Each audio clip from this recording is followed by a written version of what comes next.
Welcome back to the Blue Corner. My name is Dennis, and today I am joined by one of Australia's boxing prospects. His professional record is 7-0, and I'm sure he'll be fighting for a title in the near future. He's a good friend of mine, and he's sitting right next to me. He goes by the name of Sam Goodman. How are you, brother? Yeah, I've been cracking on pretty well in lockdown. So been up Central Coast, me coach pretty much the whole time, training, chipping away, and just working on stuff. It's been a good time to actually, focus on things we need to work on and just stay in the gym and stay ready for a fight, hopefully.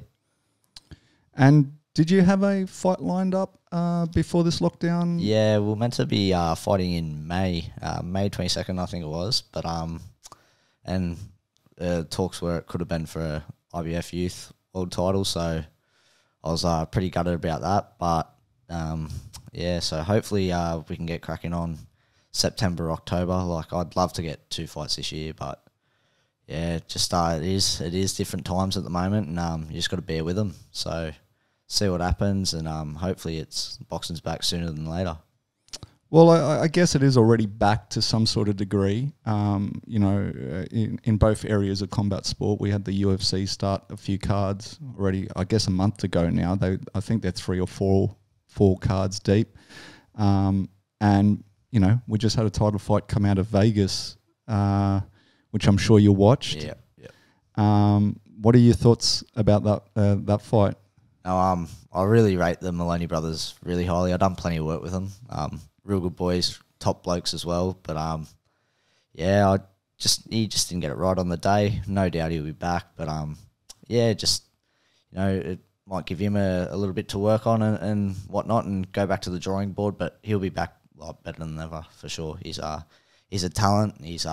They're all, both those boys. They're both really hard workers, and yeah, they'll be back, no doubt. So yeah, Jason's actually fighting tomorrow, so that'll be an interesting watch. So he's fighting a bloke that's actually coming down in weight. So I think he looked a bit bigger on the scales, but I reckon Jason will tear him to pieces, to be honest. So yeah, it's going to be an interesting watch. And with yesterday's fight, do you think they got it right?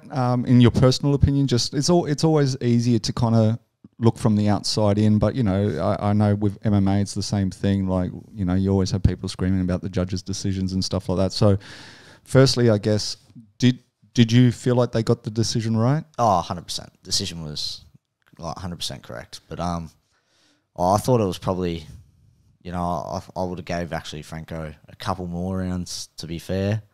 But that's the way boxing works, so we'll go sometimes. But, he still won the fight. I thought Andrew dominated the early rounds, and you sort of seen a shift about midway through the fight that Franco was starting to, Andrew was just struggling to move him a bit with his punches, and was struggling to hold centre ring. And then later on in the fight, Franco was able to establish his dominance and get cracking. So yeah, it was a tough night in the office for Andy, but he'll be back.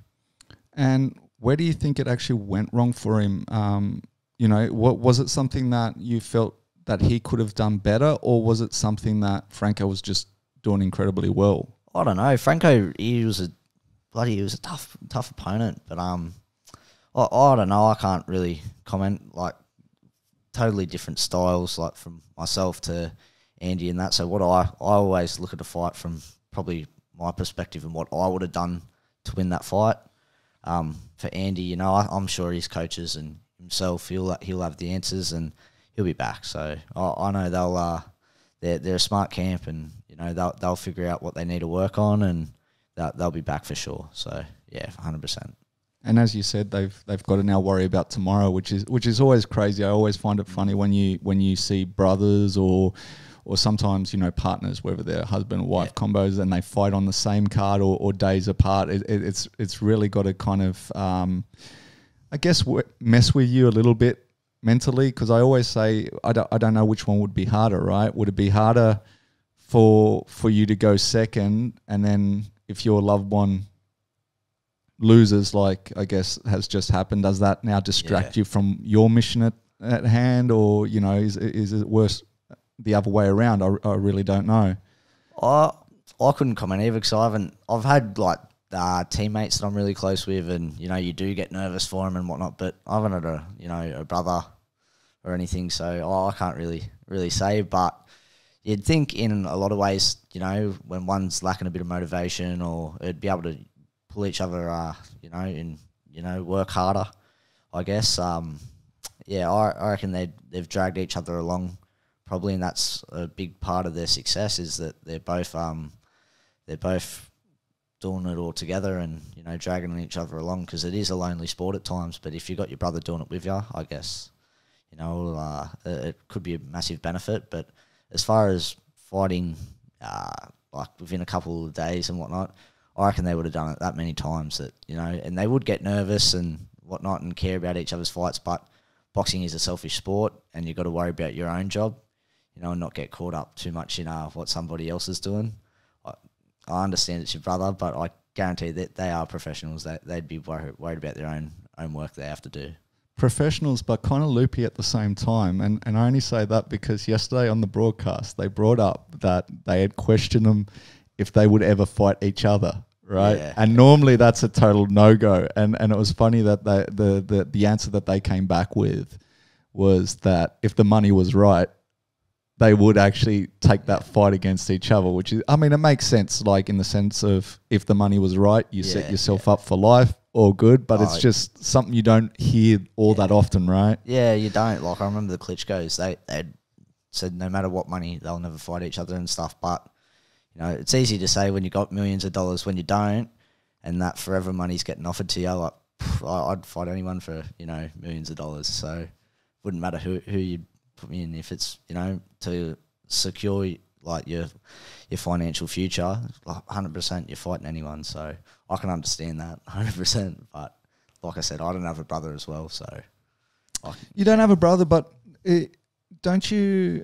Isn't Ryan? Is he related to you? He's my cousin. Yeah, so he's my second cousin. So I guess that's the closest thing you could get to that situation, because you guys fight on the same cards. Yeah, he's fought on a few of our shows in Wollongong, so. That's sort of how I got started into boxing. You know, I was probably about 9 or 8, something like that, and went down to Canberra and watched Ryan fight, and I just really done it to get a bit more fit for footy, and yeah, just ended up taking over and whatnot. But yeah, it was a big part of me motivation to start, was watching Ryan fight. And how's the footy going now? Yeah, footy's no good, mate. So weight cutting and footy don't go together. So I had to I was about 12, and you know, I was starting to, you know, I won my first Australian title as an amateur, and then it was sort of like a choice needed to be made. You know, boxing was pulling me in one direction, footy was pulling me in another direction. So I just had to make a choice, and it was a tough one. I remember my first couple of games, I went and watched the boys play, and you know, still to this day, like some of my footy mates are my best mates still. And yeah, I cried my eyes out like the first 3 games I missed. I just wanted to play footy, but then, you know, after a while, you know, you don't miss it. Especially now, they're all that bloody big. So fuck running the ball at some of those blokes. But yeah, footy's long gone for me. Now, your amateur record we discussed earlier is you know, a little bigger than what they lead you to believe. Before today, I wanted to actually sit down and just have a look at your record. And according to BoxRec, you've only had 7 fights, 4 wins, 3 losses. But I'm sure, you know. Yeah, I was blowing up about that. They done me dirty on BoxRec. So, figuring I've had about 100 odd amateur fights, and they've only recorded some of my international fights. So I don't know whether they do that for everyone and just record international fights, but some tournaments they got on there friggin', like they've missed 4 or 5 fights and got the final, and it's a loss for me. So I was just like, what the fuck are you doing? Like, put me wins on there.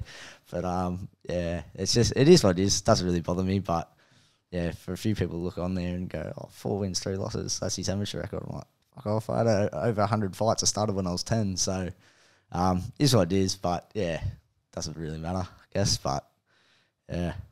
And so when did you decide to move to pro, and kind of what was your reasoning behind that?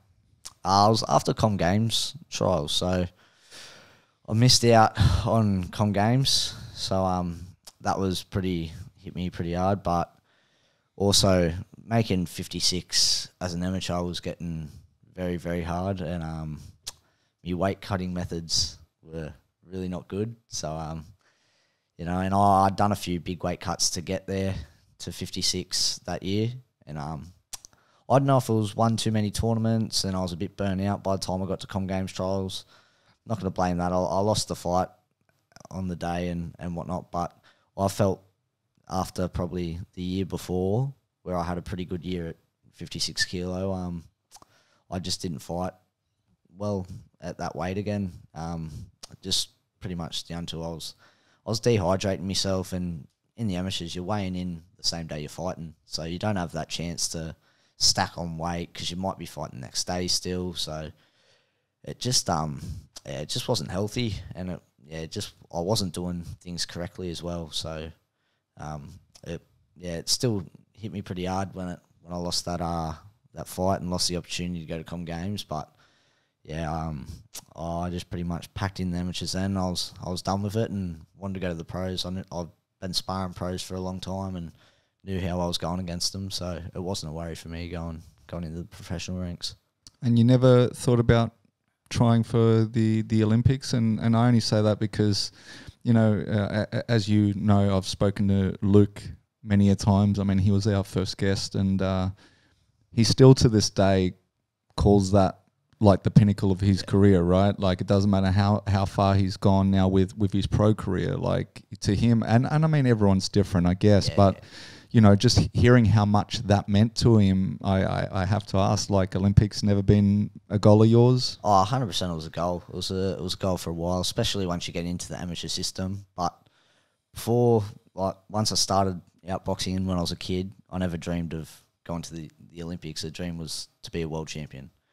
And I always wanted to go to the Olympics and had the Olympic dream. But I've always been a world champion's what I've always been chasing and what I've always wanted to be known for. So that's the goal. So I set me goals on the Olympics, but just things change as you get older as well. And after that Com Games decision, I was done with the amateurs. I was a bit burnt out, and you know, had a heap of fights that year, and I was just done with the amateurs. I needed something different, and the pros gave me that. So my first pro fight, I remember it was the whole camp. It was just a new motivation, a new goal, you know, working towards something totally different. And it was, you know, it's all about you, you know, as well. So it was, it's something I've really enjoyed, the transition into the pros. So it's been really good.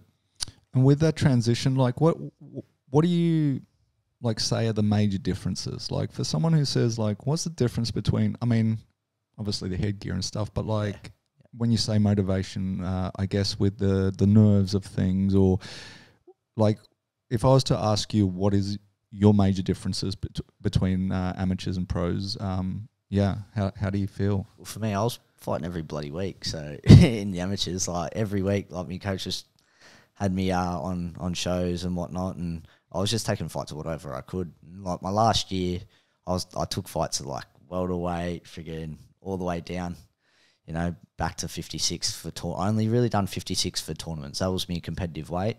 And when I was looking to go overseas, I'd fight and cut down to 56. But all through the year, I'd fight at, you know, lightweight, friggin' welter, friggin' whatever I could get a match at. But that was probably the main difference. This is the activity. But I think a big thing with the pros as well that I've learnt, you don't want to do a camp, have a fight, have a break. You know, you want to still stay on that grind, and that's what I'd done after my last fight. I just, as soon as I finished up that fight, enjoyed a night out with everyone who came out and supported me, and then next week it was straight back in the gym. So it's just about keeping the ball rolling, I still suppose, and taking that from the amateurs, because you're not going to be fighting every second week or whatever in the pros. But I think that's been the main difference for me is, you know, just the activity, but just to make sure you try and take that activity from the amateurs with your training and whatnot and put it into the pros, but like even more so. So, yeah. And how hard has it been to try to stay active now during this lockdown period? Because, you know, everyone's different, but I know a lot of people that have just let themselves go as well. Because there is no kind of end date. And I always say that's the toughest thing, right? Like I always say, like, I wish they said to us, in 6 months, we're going to go back to normal, right? Like that's still better than like it potentially coming back to normal in 2 months, but them not telling us. Like I always find it's a lot easier that when you have an actual end goal, and right now we don't have that. I mean, they talk about, you know, stage 1, stage 2, this and that, but like, for instance, me, I want to travel a bit more, right? And I'm like, okay, when can I travel next? And there is no answer to that right now. And that's the most frustrating thing. But for yourself, when you're saying, you know, like to stay on that grind and to keep motivated, how hard has that been during this lockdown period, only knowing that you don't actually have an end goal? I mean, you don't know when the next fight could be in September. It could also be in August next year. Yeah, we don't know. No one knows. So, but I think the thing is, you just got to find what your goals are and where you can draw motivation from. So, you know, like if I came back to the gym, you know, I hadn't been in there for a good month and I've been eating shit or frigging out drinking or whatever, partying and put on a heap of weight. So I am someone, if I look at a piece of bread and I put on a kilo, it's ridiculous. But yeah, so like if I came back and I was out of shape, out of whack, I'd be punching on my coach. So you know, he always keeps on me, and you know, like if I'm starting to look like I'm blowing out, he's got me on the scales, roasted me. So he's good like that. But as well, you got to look at your own goals and what you want to do. If you have pretty much let yourself go and you've used it as free time, and you know you're not still working towards something, I pretty much think you've wasted the time. So yeah, and you're not taking your own goals seriously, you know, because there is people out there that are working hard. There is people out there still grinding away. Like freaking the other week, 6 sessions in one day, don't have a fight date, you know. So it's, you got to stay on it and you got to get ahead. And I think it's a time where you can jump ahead because people won't do anything. So it's you just got to stay on that grind and find things you can draw motivation from. Like a big one for me. Not a basketball fan at all. I watched it. My mate told me to watch it. Watched The Last Dance. Holy shit. That bloke is fucking... Mate, he is amazing. So, yeah, I watched that. That was a big thing for me. You go, like, you see some people and like in the documentary talking about him and just what they were saying, how hard he worked, you know. Like, there was no... Like, yeah, he was talented and whatnot, but it was no mistake he was as good as he was, you know. He worked that hard to be that good. And I think it was his college coach said, like, he wanted to be better than everyone else. And he said, I'll work as hard as everyone else. And he goes, well, that's why you won't be better. He goes, righto, I'll do more than everyone. I'll be better than everyone. I'll do more work, you know. And that's what he done, and that's why he was as good as he was.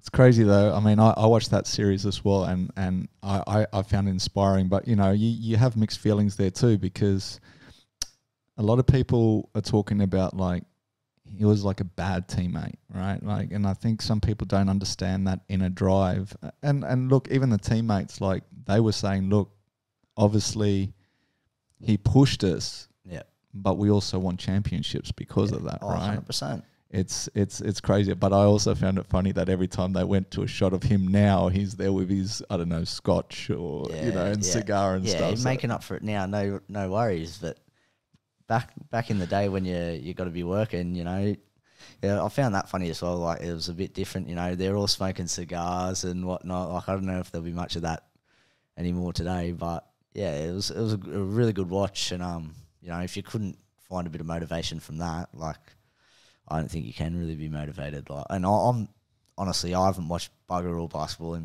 my life. Like, freaking didn't care about it at all, and a few people told me to watch it, and I was like, yeah, I'll give it a go. Fuck, it was inspiring, honestly. But yeah, if you haven't watched it, give it a watch for sure. I said exactly the same thing. Like, I grew up on basketball, so basketball is my sport. Like, before combat sports or anything, basketball was my sport.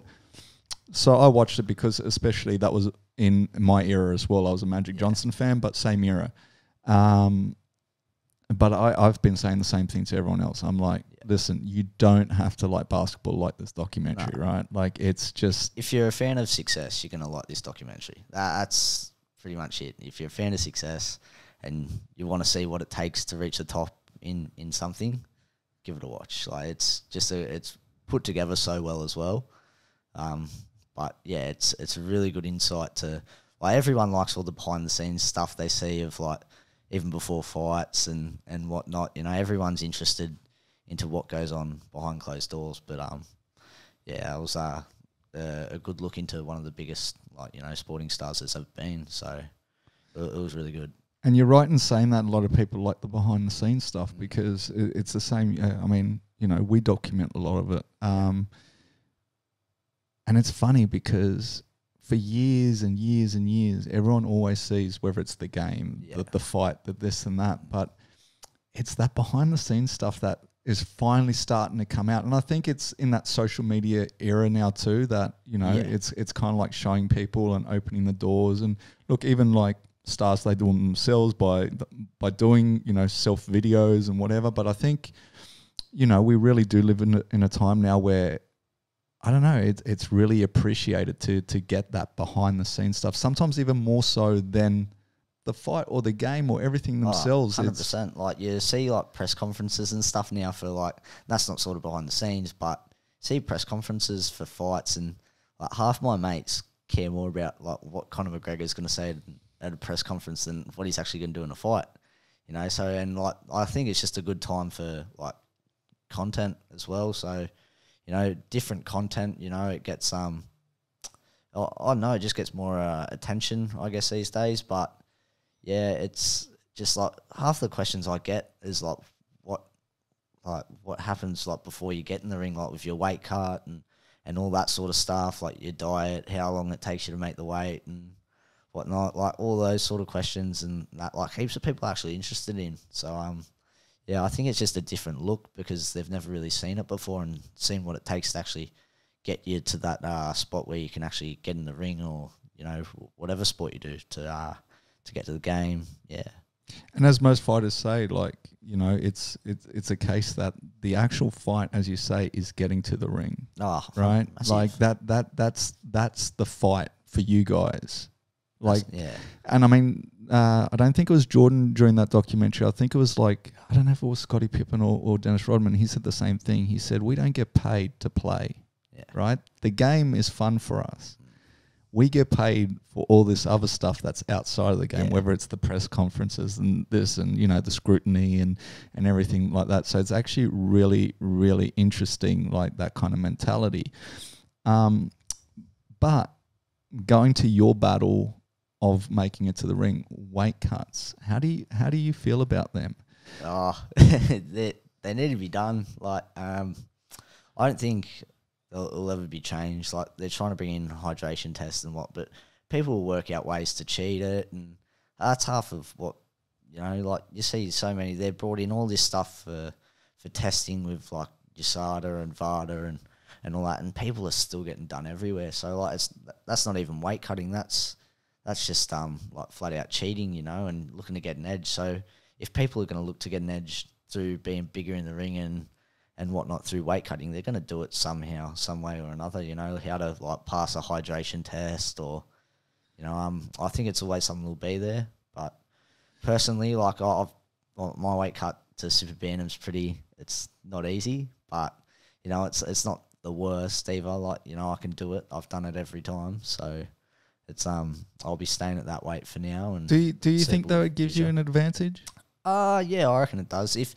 I think it can be a disadvantage as well, if you don't do it correctly. I think maybe my third professional fight or my fourth, I got a bit complacent with how much weight I was cutting on the day, and I thought the first couple of times I done it pretty comfortable, and I just thought to myself, well, fuck, I've got an extra kilo or two to play with here on top of what I already was cutting, and yeah, it was a tough night, tough day in the sauna and whatnot. It took me like all day pretty much in the sauna, and I was wrecked by the end of it. Like, I was a mess, and dragged myself to the weigh-ins, weighed in, made the weight, but I think a big thing's the rehydration, and like my weight went to what it normally goes to. Everything looked fine, but just my energy was off, and it was from just the cut was so heavy.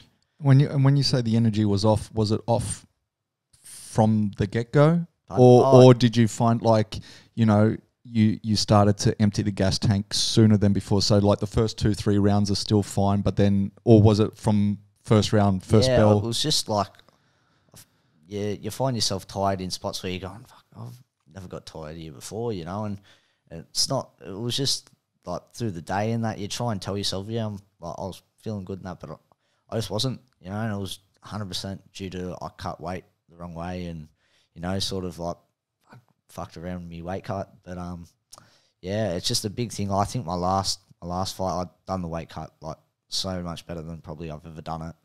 And how I've learnt to rehydrate, like, and just do things slower and take me time, you know, like, big thing when you are so hydrated, you want to just smash, like, litres and litres of water straight away. But you do that, and this is what it done for me fourth fight, because I was so dehydrated. I smashed heaps of water, and then you feel bloated. You feel like you can't get anything into your body. So it's just about being smart with it and taking your time. So, like, not rushing, getting leaders, just trust the process and know that, you know, it's going to work. The weight's going to come back on. You know, like, it was last time it just stacked on me like so quickly, and I took my time with it. So I think my dinner I ate over like an hour and a half, like just a bit of tuna and rice, and then I had like a bit of a steak later on. But, you know, that was over the space of like 4 hours, you know, after the weigh-in, you know, so I didn't just gorge myself and whatnot and feel bad, but I just took my time with it, and I felt $1 million the last fight. Have you ever missed weight? No, I've never missed weight, not in my life. So not amateur, not pro. So no. I've done every wrong way to make weight. Like some of your weight cutting methods are better. You know, you'd never want to try them, especially when I was younger. But yeah, I've never missed weight. I've made sure I've sweated up and done what I need to do to make the weight. But yeah, I've been close. I've been close. But, you know, you say you're going to make a weight, you make the weight. It's as simple as that. Like, my second professional fight, got a phone call the week before, and they said, all right, can we bump it up an extra kilo or something? And I said, no worries. Well, if they're bumping up an extra kilo, you might as well just make it a featherweight. So we've made it a featherweight fight. I still had a fair bit to cut. Well, not a fair bit, but, you know, it was still, you know, a bit of weight. I was still pretty dehydrated at weigh-ins. And, yeah, got to weigh-ins, made the weight. He jumps on the scales. He's over super fucking featherweight. Like, I was just blowing up because I've been in a sauna still. I actually ran to the weigh-ins because it was an early weigh-in. It was in midday, so I didn't have that much time to cut. So I ran, I think it was like 3K in a sweatsuit after being in a sauna for like a good hour and a half. And, yeah, I made the weight, and he's friggin' still over 2 kilo heavier than me. And it just friggin' burnt me. Like, I was so dirty. And, like, with that fight as well, like, you know, he got no penalty for it, no nothing. You know, it was just want to take the fight or not, you know. And, like, of course we're going to take the fight. We've sold shitload of tickets. Like, you're going to take the fight. But it's just but does that never... It's unprofessional, and I think it's disrespectful. Does that never concern you, though? Like, because, you know, they talk about boxing records and how much that actually means, probably more so than in MMA, because we always say with MMA you can have 2 losses, but you can rebound from that really quickly, right? With boxing, it's a little different. Now, do you, I guess, ever worry about that? Like, taking the fight because of ticket sales or whatever your reasoning behind it, there's no financial gain for you right now.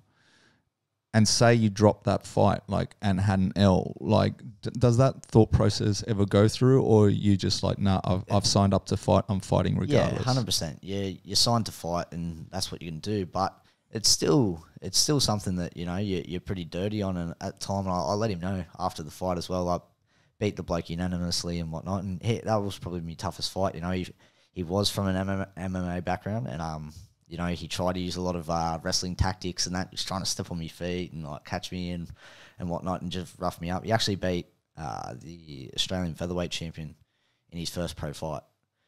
I think it's current Aussie champ now, Jackson John England from WA. But so that was a pretty big win for him. And then he's, you know, tried to fight me, and then, you know, he done the same thing to him, tried doing the same thing against me, and it was just like, it was so like he was just trying to use size and, you know, rough you up and like dead set hold you, and just, it's like a street fight when you pull someone's head over and you're just throwing uppercuts. This is how he's trying to fight and that. But, you know, I picked him off and, you know, used my skills and whatnot, and made it a frustrating night for him. But it's still just something that you don't do. You don't try and get an advantage over weight, you know, but as far as worrying about a loss with it, you know, if you always back yourself.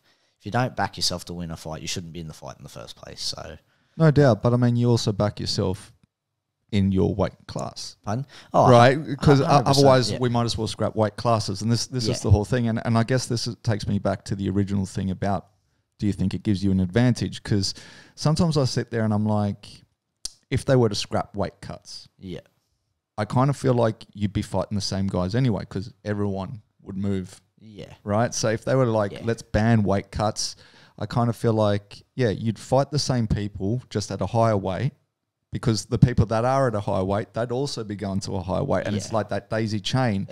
And then but it's just getting the process, I think, to allow it to be no weight cuts. Because how do you determine that someone hasn't cut weight or hasn't tried to? So I just don't know. it's a tough one. I mean, Yeah. some organisations have been talking about that they come weigh you, Yeah, you know, within camp. So they'll weigh you like 10 weeks out Yeah. already, and you can't, you know, alter too far from that weight Yeah. kind of thing. Or as you said in your amateurs, that you get weighed on the day. yeah, I mean, I'm sure, and you're right, someone's always going to try to push the envelope Yeah. and get that advantage. But I just kind of feel like sometimes as well, and when you're talking about the energy levels, right, I sometimes feel like if we didn't have the weight cuts and everyone's still fighting in that same group, so to same speak, bracket, yeah. but you wouldn't be having these issues of gas tank and things like that, because everyone would be at their peak performance, because you haven't had to dehydrate yourself or torture your body 24 hours before a fight, right? That's the only reason I asked, like, you know, Yeah. does it actually make sense? It makes sense to not do weight cuts, but I just think again, like I know that I think it was in MMA One Championship, we were trying to do like hydration tests and whatnot, but like they were having mixed things as well. So I just don't know if you'll ever be able to. It's part of the sport, and like you said, someone's always trying to push the envelope to get an advantage. Like it's just always going to happen, I think. But it's just about doing it safely, and I think you can see, like on the scales and that, if someone is like physically, you know, you see the blokes that are about to faint and whatnot, like someone on their team or like one of the people in the commission should, you know, try and step in and say, look, like this ain't right, you know, like sort of with what happened with Max Holloway, you know, in that fight he tried to fight Khabib, you know, and he's trying to cut a heap of weight heaps quickly, and you know it wrecked him. But they were smart enough to recognise that he wasn't capable of fighting, and they pulled him out. So I just think it'll always be something in the sport, like both MMA and boxing. But I think it's probably a bit more severe in MMA. Like you see some of the cuts those blokes are doing, whereas I think boxing, there's a few more people around their weight, but it still exists like in boxing as well. So it's just it's ingrained in both sports. I think it's also because MMA, I mean, weight cut, especially, you know, in the young programs, you can relate to wrestling a lot, Yeah. right? And that's where I think it really comes into the MMA scene, is the fact that a lot of these guys have got wrestling backgrounds and they've been doing it all through high school, all through college. Massively.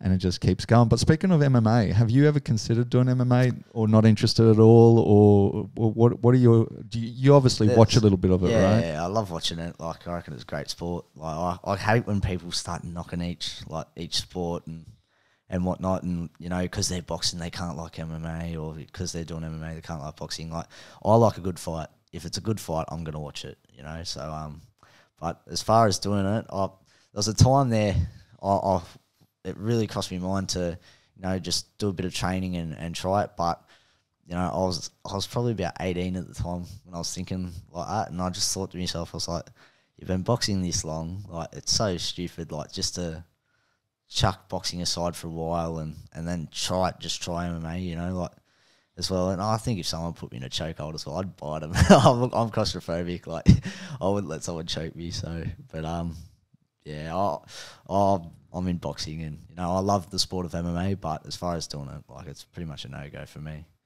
So obviously you said the one with the missed weight, that was your toughest fight. Yeah. But you're also saying that was due to the weight difference and the way he implemented that I extra think weight. it was his tactics, definitely. It wasn't just the weight. Like definitely was the weight. Like, he was considerably bigger. You can see in the fight that he's a bigger body. But that wasn't just, it was just purely tactics. And it was just so awkward. It was something like, you know, you've had over 100 amateur fights. You just think you've seen, you know, most of what people have got. You know, you sparred over like some of the best in England, America. And, you know, I think I've seen a lot of styles and whatnot. But he was just so awkward and so unorthodox. It threw me off a bit. And just the way he implemented tactics, it honestly was like a friggin' MMA fight. Like, fucking hit me with headbutts, friggin' everything. Like, I was trying to step on my toes, you know, like friggin', like hit me inside of my knees, like friggin'. It was just a mess. But yeah, it was a fight I got through, and you know, I would never blame the weight on, like, you know, I was never losing that fight. Like, no chance in hell I was going to lose the fight. But you know, I'd never blame it on a weight card or whatnot. But it's still something that you don't want to see people doing. And like, I think the contracts we got written up now, like, I think there's a penalty when you miss weight. Well, that's what surprised me as well, because I know in MMA you practically give up 20 or 30% of your purse, right? Like there's a strict penalty. It's the fact that you're saying there was no penalty is kind of crazy, because then in my eyes is like, well, why would you even make weight? Like, you're just like, exactly right. I tried, but I just didn't make it. You know, like whatever. It's kind of crazy. But like for those fights, my first 2 fights or my first 3.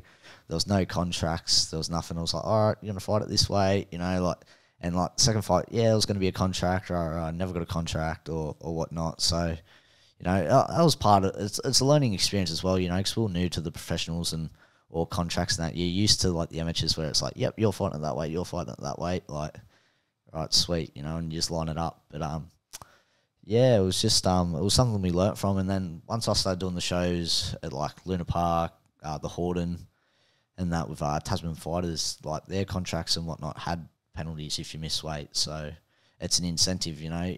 People, you know, it's still not massive money, but, you know, that even more so if you're losing, I think it was like $100 for every 100 grams. You're half a kilo over, you know. That's a bit of a chunk out of your purse. So, yeah, it's just a good incentive for people to make weight and, you know, not try and get an advantage by not cutting weight. Crazy. And speaking about the different shows, like, because I know you obviously have had the shows in was it Wollongong? Yeah. And then you did the Horden, and then obviously you went back to Wollongong. Yeah.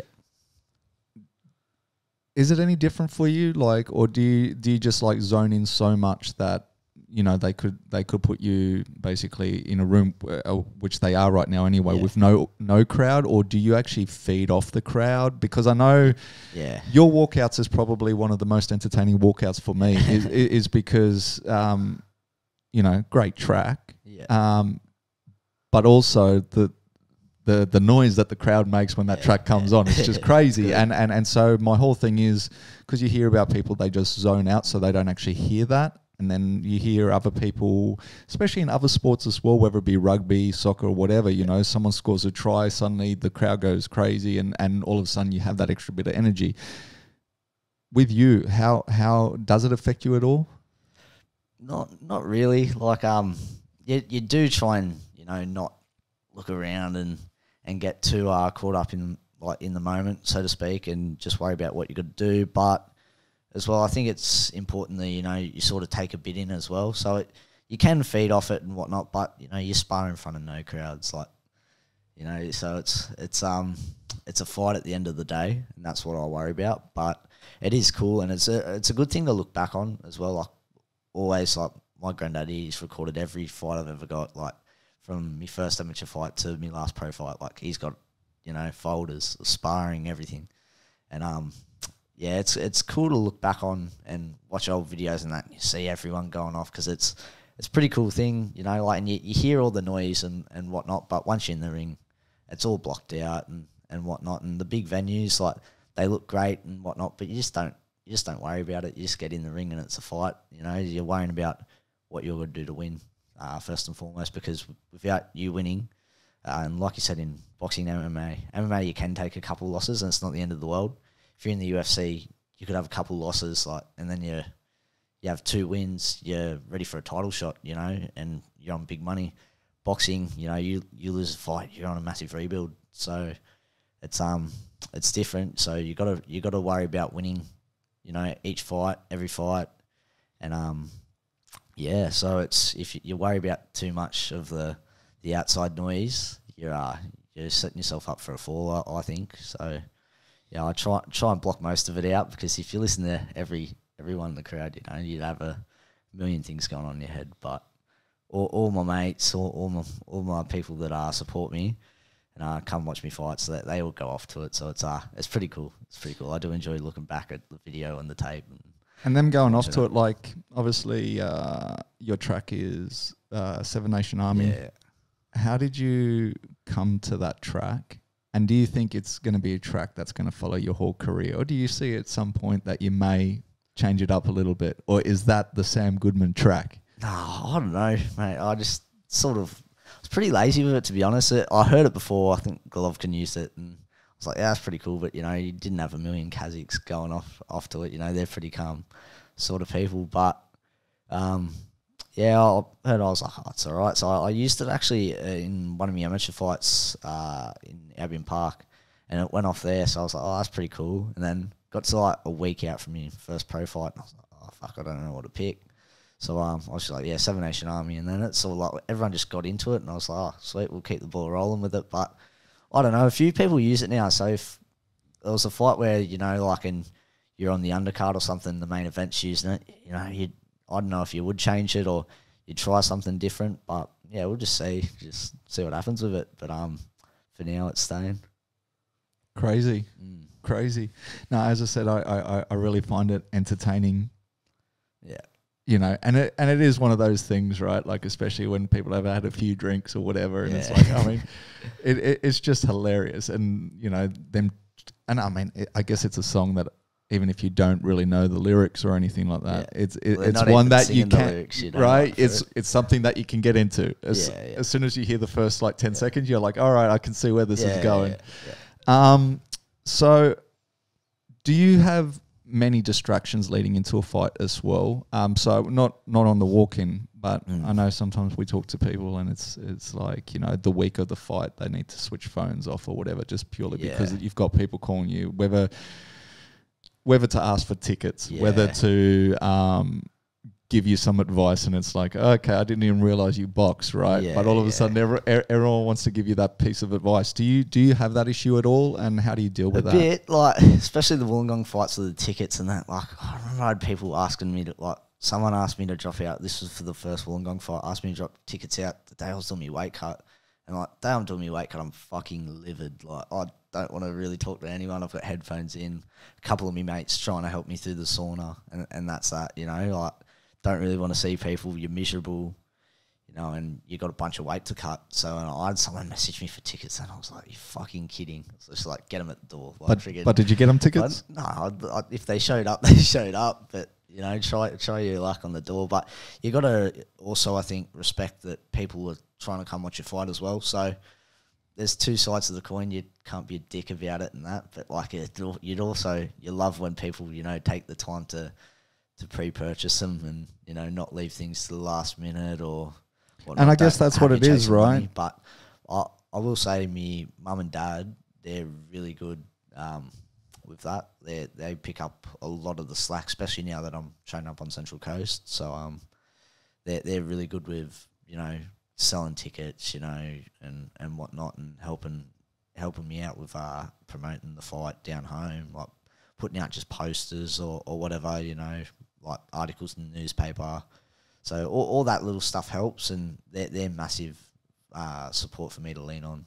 Like, especially last week of the fight, you know, my dad pretty much handles everything. And has he got a boxing background or no? He looks like he does, but yeah, he's had a few punches to the nose, I reckon, in his time. But no, he hasn't. He was a footy player, so his head's busted from being in too many scrums, he reckons. But yeah, no, he's always been a fan of boxing. You know, like, he always used to tell me about like going down the pub and watching like Tyson, Fennick, and all that sort of stuff. So I've always grown up, you know, watching fights and that, like every pay-per-view, like my dad puts on, like. So and who's your favourite fighter? Oh, At the moment, I go through stages. Like, I'll watch a fighter and be like, that's my favourite fighter, you know. But I could rattle off a few current fighters I like now and a few old fights. But I think at the moment, probably you can't go past Lomachenko. I like another Russian bloke called Dmitry Bivol. I think he's excellent. But he's got a monster in his division who's, I don't think is skillfully well put together, but he's just a beast. Like, gave Usyk a tough fight in the amateurs, but he's just knocking everyone out at light heavyweight. That's better beef. But yeah, probably Bivol, Lomachenko, Usyk, and Canelo, I'd say. And what about on the local scene? Is there like a favourite Australian fighter that you have? Or let's say Australia or New Zealand fighter, I guess. Yeah, I don't know. I'd probably go to MMA and go Volko. So he's a local boy, so love watching him fight, and he packs all the pubs out down home. So I'd go Volko for sure. And now they get a free trip to Fight Island, which is kind of crazy, so right? Cool. And it's going to be kind of sick. So, yeah, he's doing big things at the moment. So hopefully he gets another win in the next couple of weeks. And how do you find this whole fighting in front of no crowd? Like, it's like sparring, isn't it? You know, like like some people say sparring and that you don't go 100% and whatnot. Like, when we spar, it's a fight, you know. So yeah, I don't think it's too different. But yeah, like, you spar in front of pretty much no one. Like, what's the difference? If it's no crowd, so be it.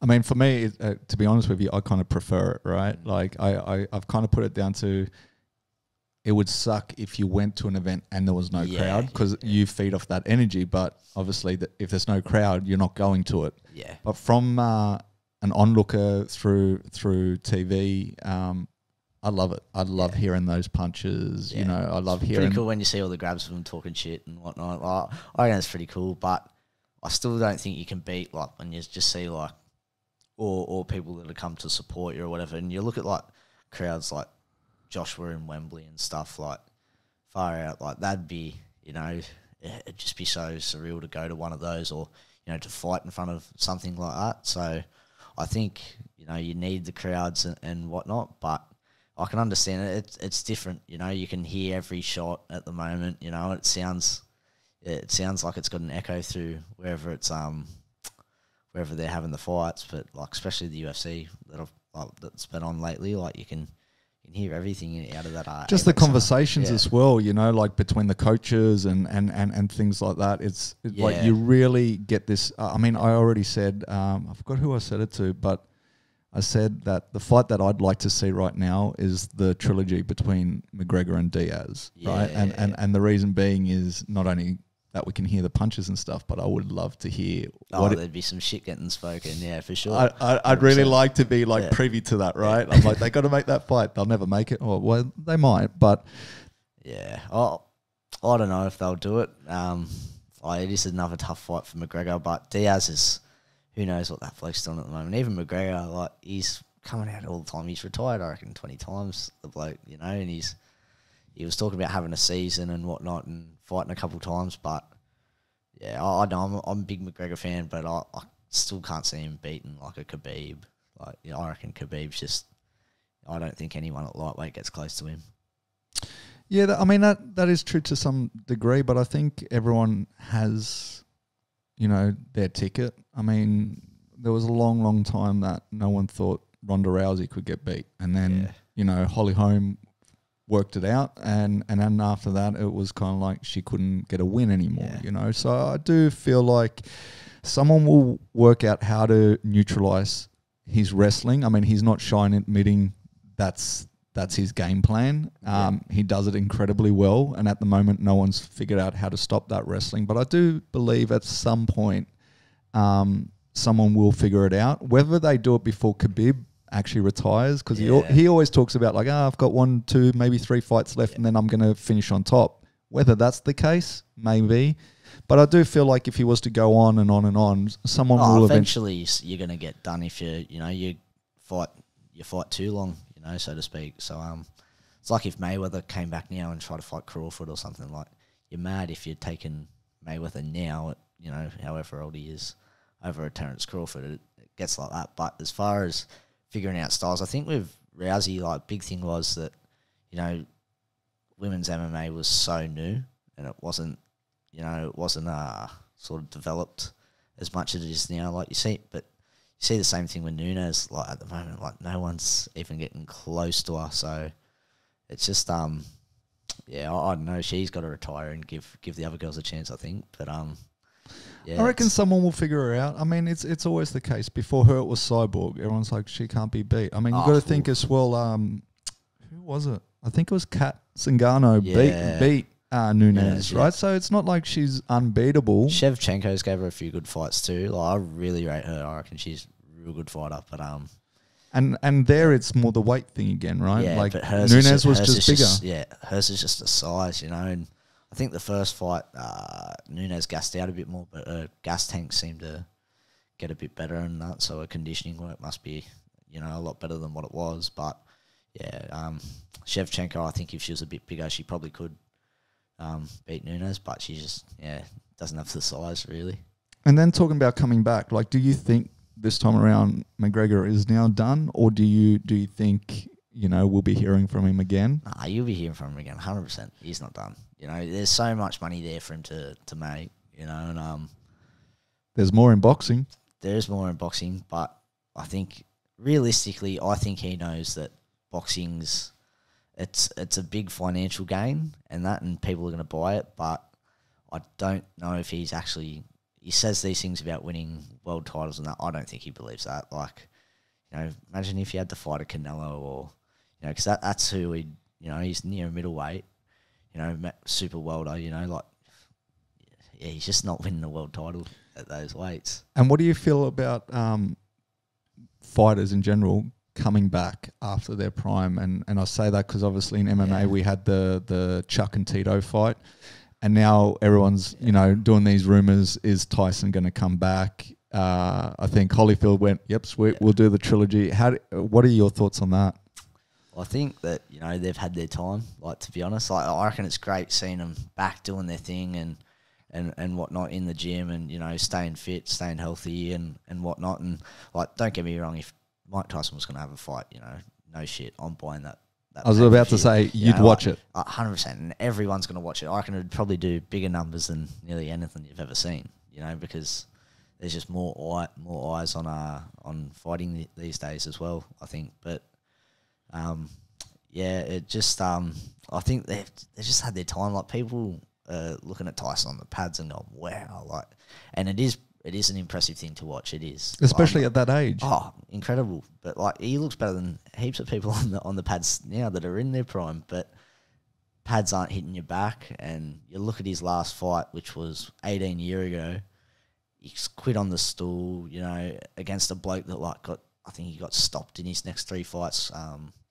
You know, and so it wasn't like he was fighting, you know, a Lennox Lewis in that last fight and just got done. You know, he fought someone that was there to be beaten and couldn't come up with the answers. So I think for people to think that he's going to come back and just be a wrecking ball, or, you know, there's talks about him fighting, like doing an exhibition with Tyson Fury. I'm like, that is batshit crazy. Like, Tyson Fury, I reckon in any era, and, like, I don't care what people say, he's 6'9", he's like best part of 130 kilo and can box, you know. People say he can't punch, he's 130 kilo man that's 6'9". Like, eventually those shots are going to hurt you. I reckon he beats nearly everyone that's ever been. And I really think that. And what did you think of his last fight? It was crazy. Like, it was absolute craziness. Like, he's come out and said, I'm going to knock Wilder out, and everyone's gone, he's talking shit. Like, not a chance. But he's true to his word and came out and done the job on him. Like, came out, went on the front foot, and, like, fighting a guy like that that's so powerful and, you know, just has got a million Hail Marys that he can throw. Like, he's a chance of knocking anyone out at any given moment. Like, half his fights against, like, Luis Ortiz, both of those fights, he was losing nearly every round, every moment of every round, and then just comes up with one shot. That's enough.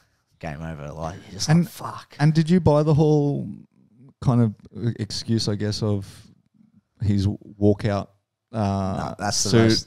the most ridiculous thing I've ever heard in my life. Like, I heard, I can't remember what it was. I think it was a British fighter, and like they got all the like fight labels, your Susie Wongs, like all the people that make the fight gear and that. They go, he would have needed at least 20 fittings, you know, to get that suit made. Like, there's no chance like he hadn't put it on before he fought, you know, like you'd know how heavy it is or whatever. But even saying that, like, fuck, like I think it's ridiculous coming out in that whole suit anyways. Like, some people might like it and that. I reckon it's corny as shit, but, you know, just coming out with that excuse. Like, if he just went, the better man won on the day, I'll be back, I'm fighting him in the trilogy, like, that's that, you know. People would want fair play to you, you know, respect and whatnot. You haven't made an excuse, but he's come out and said that. You're just like, fuck, that is the worst excuse anyone's ever dished out ever. Like, and do you think the trilogy will go any different? I think Wilder might try and change a few things, but how diverse is he?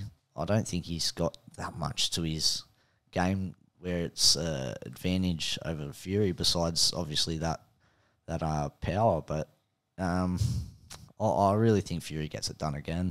Maybe not by knockout, you know, who knows, but I think the only danger I think with Fury is you worry whether he's looking past Wilder and looking to Joshua already. That's a mistake he doesn't want to make, and I don't think he will. But you know, everyone's talking about Fury Joshua.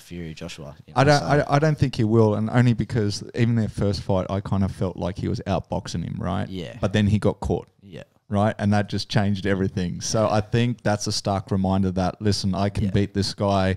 I can do it, you know, for 10 out of the 12 rounds. But as they always say, like, the great equalizer is that power, right? Oh, and so having that first fight go down the way it did, I kind of feel like I don't see him looking past.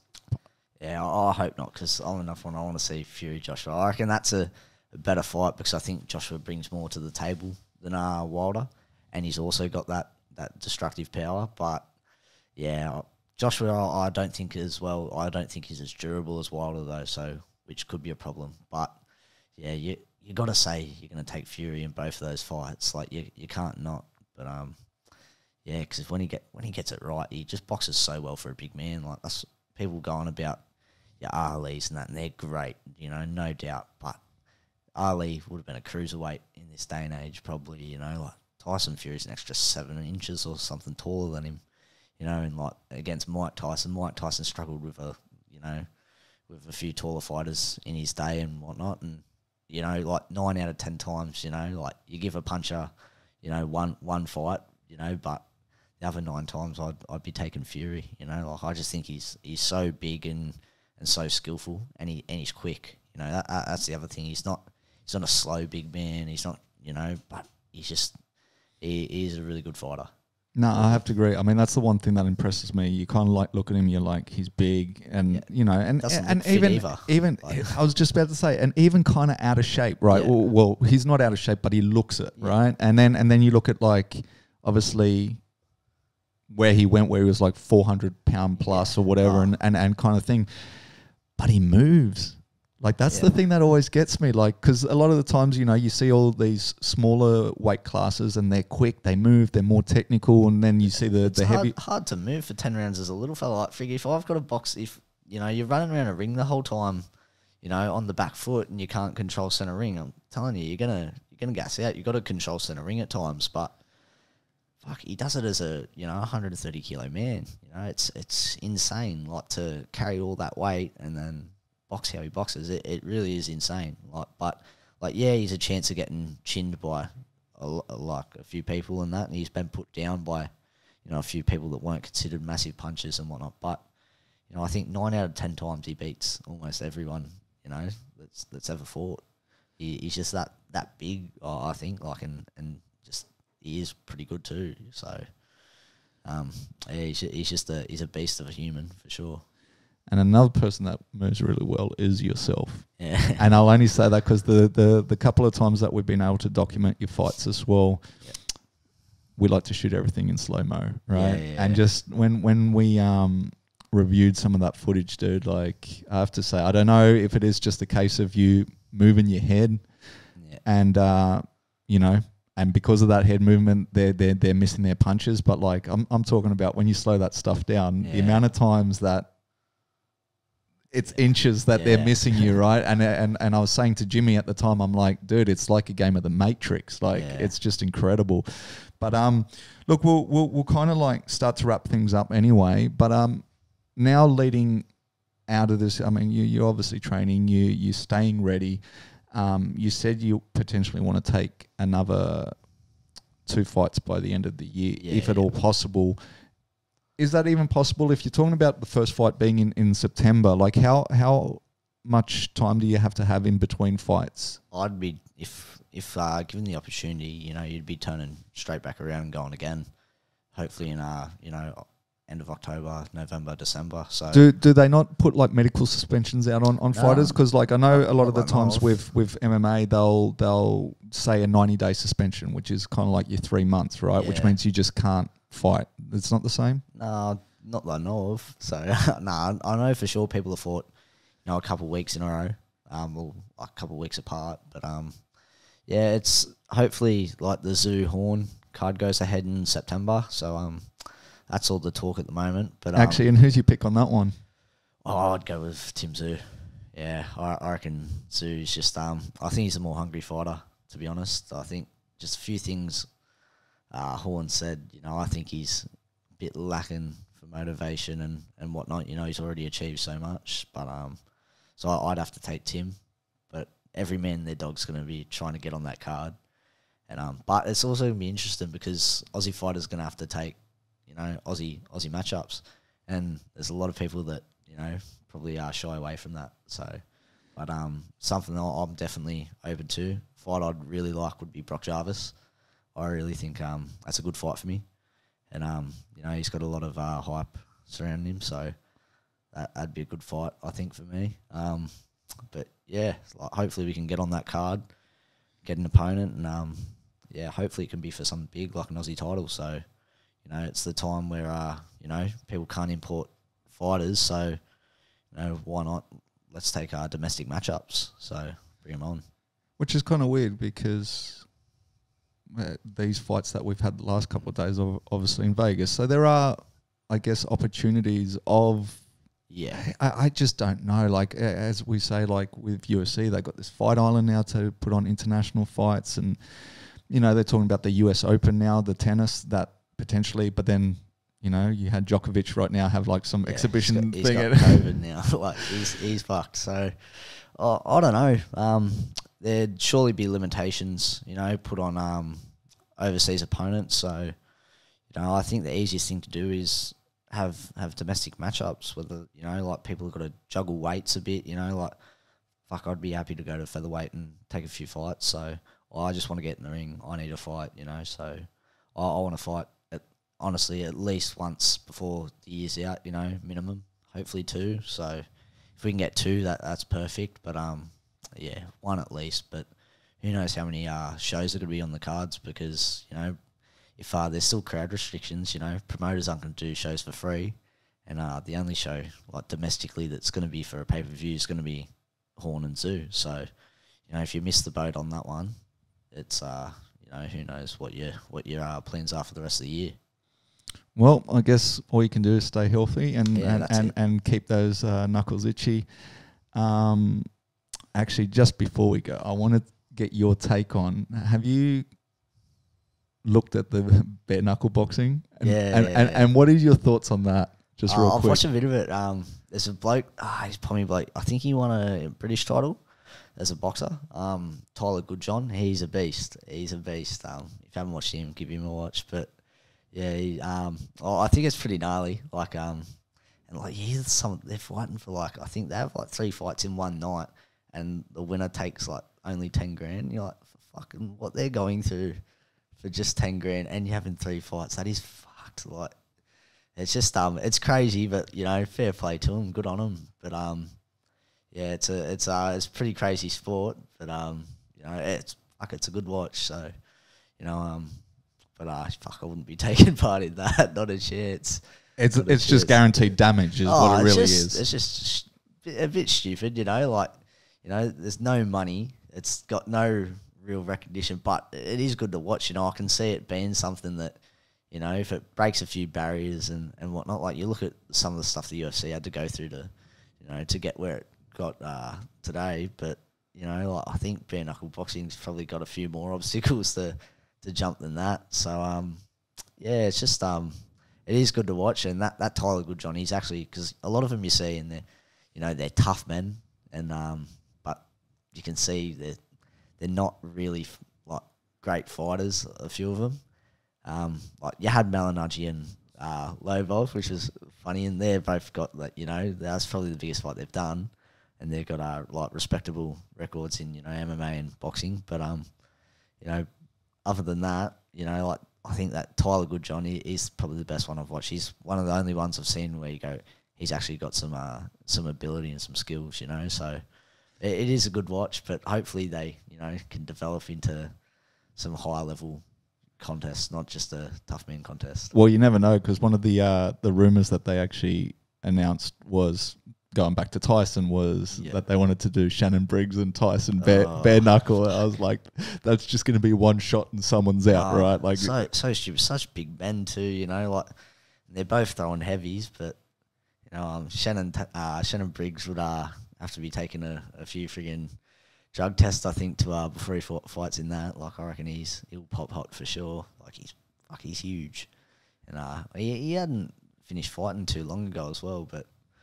I don't know. I wouldn't like to see him do that to be honest. Like as far as Tyson and that coming back, I think he should call it a day. But if he does fight, I'll be watching. Yeah. All right, cool. Well, I guess we'll call it quits. Unless there's anything else you wanted to talk about.